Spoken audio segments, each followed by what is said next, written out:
Saudaraku yang kasih dalam nama Yesus, dalam Kisah 4 ayat 20 dikatakan, Kisah Rasul pasal 4 ayat 20, maka dikatakan bahwasanya mereka berani, sebab tidak mungkin bagi kami untuk tidak berkata-kata tentang apa yang telah kami lihat dan apa yang telah kami dengar. Ini pada waktu Petrus dan Yohanes saudaraku dilarang berbicara dalam nama Yesus, dilarang mengajar dalam nama Yesus. Tapi mereka dengan tegas menjawab, ya silahkan kamu putuskan sendiri manakah yang benar di hadapan Allah, taat kepada kamu atau taat kepada Allah. Sebab tidak mungkin bagi kami untuk tidak berkata-kata tentang apa yang telah kami lihat dan telah kami dengar.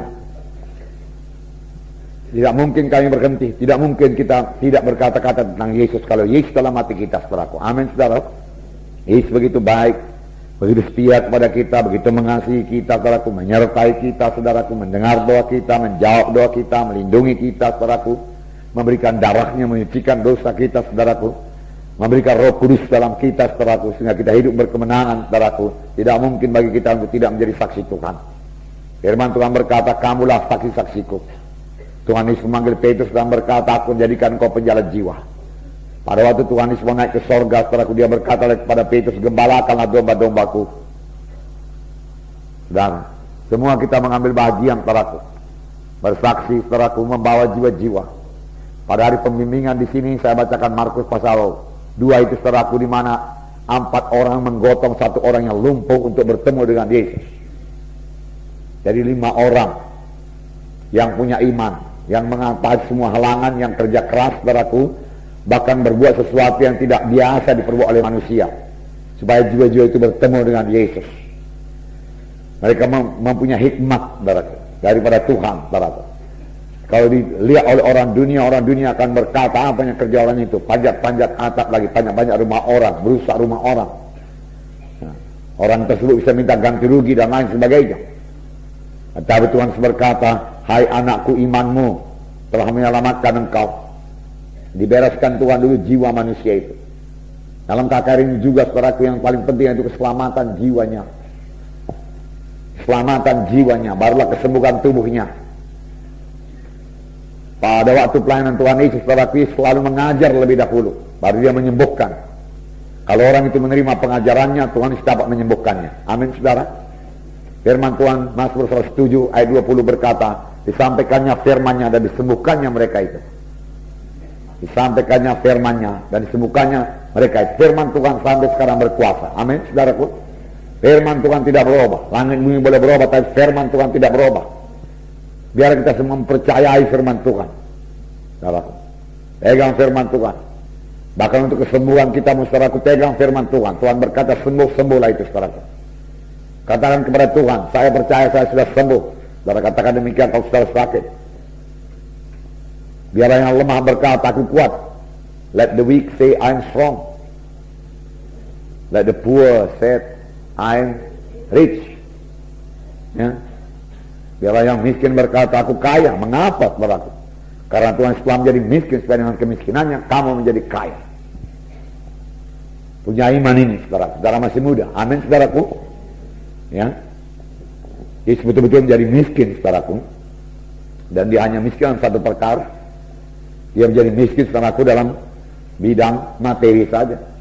Kalau dia miskin dalam bidang rohani, dia tidak bisa membagikan orang mati, saudaraku. Penuh dengan kuasa Tuhan dia, baru dia bisa membagikan orang mati, menyembuhkan orang sakit, mengusirkan setan, meneduhkan danau Galilea, saudaraku. Berarti dia penuh dengan kuasa Tuhan, penuh dengan urapan Tuhan, saudaraku, kaya dengan urapan Tuhan. Tetapi dalam satu perkara, saudaraku, dia tidak punya rumah, saudaraku. Walaupun dia tidak pernah terlantar, saudaraku. Dia menjadi miskin, tapi firman Tuhan berkata, saudaraku, dengan kemiskinannya, kamu menjadi kaya. Kamu menjadi kaya. Haleluya, saudara. Biar kita mempercayainya, saudara sudah mengetahui jalannya, kalau sudah training. Bagaimana supaya jaya dalam hidup saudara. Haleluya.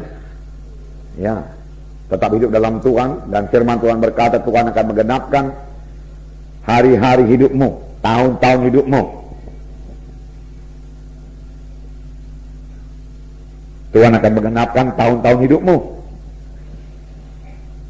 Berarti Tuhan menggenapkan tahun-tahun hidup kita. sepanjang kita beribadah kepada Tuhan. Haleluya. Nah, saudaraku, kisah 5 ayat 32 juga berkata bahwasanya mereka berani bersaksi.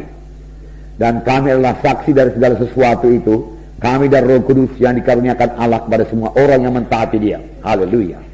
Roh Kudus saksi yang sejati. Petrus berani berkata, saya dan Roh Kudus, kami dan Roh Kudus menjadi saksi. Haleluya. Kami dan Roh Kudus menjadi saksi.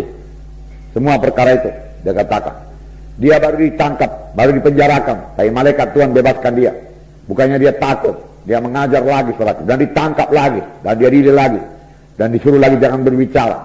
Tapi tidak mungkin kami tidak bicara. Kami dan Roh Kudus jadi saksi tentang hal segala perkara itu. Nah, mereka menyaksikan Tuhan Yesus. Amin saudara. Nah, puji Tuhan. 2 Korintus 4 ayat 13.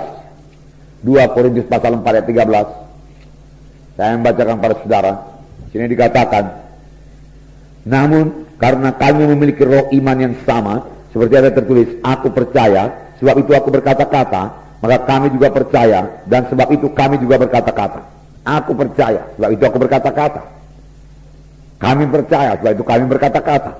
Saudaraku, karena saudara percaya, saudara harus berkata-kata. Tidak ada orang yang percaya yang bungkem, saudaraku. Amin. Saudara mau mempraktekkan iman saudara juga harus melalui kata-kata. Amin. Ya, tidak ada iman yang dipraktekkan tanpa kata-kata. Iman harus disertai dengan ucapan. Kita sudah belajar semuanya, betul? Ya, apa yang kita ucapkan saudaraku? Firman Tuhan kita ucapkan. Iman tidak bergantung pada perasaan, betul? Perasaan kita masih sakit saudaraku. Ya, tapi kita berkata, saya percaya oleh bilur Yesus saya sudah sembuh. Nah, saya percaya oleh bilur Yesus saya sudah sembuh. Amin. Ya, karena kita percaya kita berkata-kata. Kalau kita percaya Yesus kita berkata-kata dari hal Yesus. Kalau kita cinta kepada Yesus kita bicarakan Yesus. Amin saudara. Nah, puji Tuhan saudara. Ini ada satu cerita yang panjang saudaraku. Yohanes 4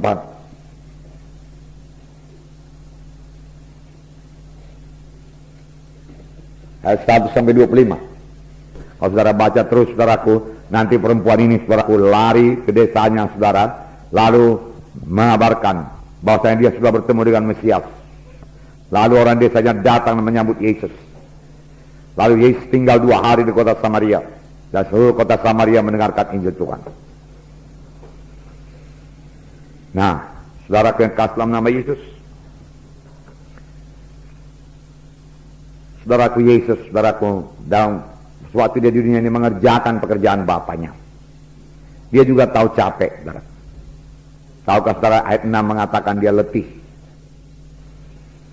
Saya membacakan pada saudara ayat 6.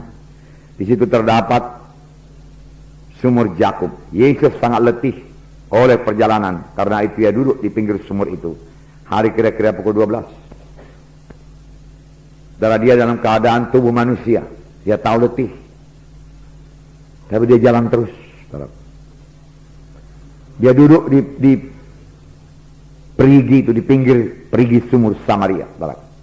Bukan ada krosinya, ada tikarnya, tidak. Mungkin ada batu di situ, saudaraku. Dia duduk di pinggir di batu itu, saudaraku.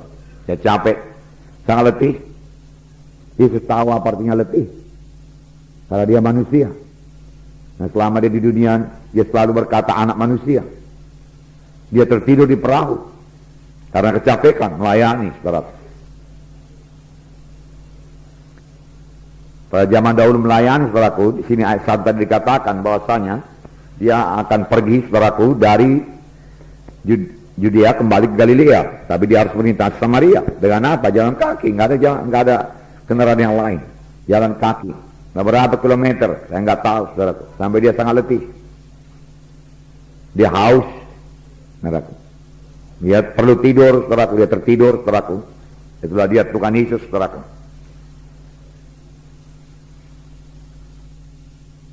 Dia juga merasa lapar.